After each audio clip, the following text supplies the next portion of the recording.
Elle est devenue en moins de 3 ans le cauchemar des voyous, des cambrioleurs et autres escrocs d'envergure, l'Agrasc. Derrière cet acronyme se cache une redoutable agence de l'État chargée de revendre au meilleur prix les biens mal acquis des délinquants. Elle a rendu son rapport. Aujourd'hui, on y apprend que la valeur des biens saisis approche les 800 millions d'euros. Des hôtels particuliers, des voitures de sport ou des yachts. Gwenaëlle Bellec, Guillaume Aguerre et Thierry Gippet ont suivi pendant plusieurs jours ces experts au travail. Une vente aux enchères pas tout à fait ordinaire. Ce jour-là, les candidats à l'achat, tous discrets, le savent bien. Est-ce que vous savez d'où provient ce bien ? Oui, mais ça ne me dérange pas, c'est un bien comme un autre. L'un des appartements proposés à la vente a été confisqué à un trafiquant de cocaïne, sous les verrous. 41. Car derrière les arrestations des trafiquants, il y a les saisies. Yachts, immeubles, vignobles, frauduleusement acquis, ils vont être vendus au profit de l'État. Jean-Marc Souvira est à la tête de l'Office central de police judiciaire qui enquête au cœur du système.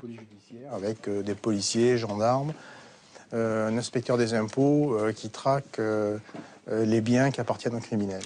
Ce sont des gens que vous traquez ?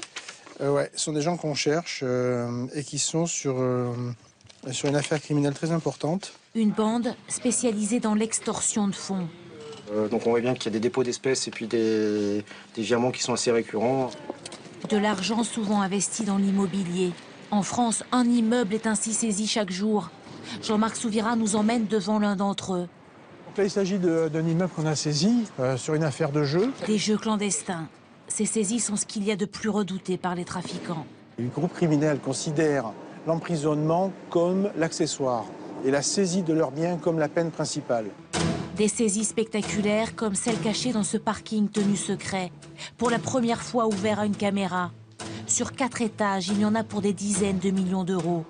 Bentley, Jaguar, Ferrari, Bugatti, au milieu de véhicules moins prestigieux. Pour gérer ces biens, depuis 2 ans, une agence a été créée, l'Agrasc. C'est l'agence qui va se mettre en contact avec un commissaire-priseur judiciaire. Une petite équipe de 18 personnes gérée par cette femme. Ce jour-là, avec des Néerlandais, l'agence travaille sur la saisie d'un nouveau yacht. La valeur des biens est énorme. 900 millions d'euros saisis depuis la création de cette agence. Les contrats d'assurance vie de François-Marie Bagné, l'ancien ami de Liliane Bettencourt. Les voitures de luxe du président de Guinée équatoriale. L'immeuble de l'homme d'affaires Ziad Takieddine. Et toutes les affaires de petite délinquance. Tous les jours, plus de 300 000 euros sont saisis sur des comptes bancaires.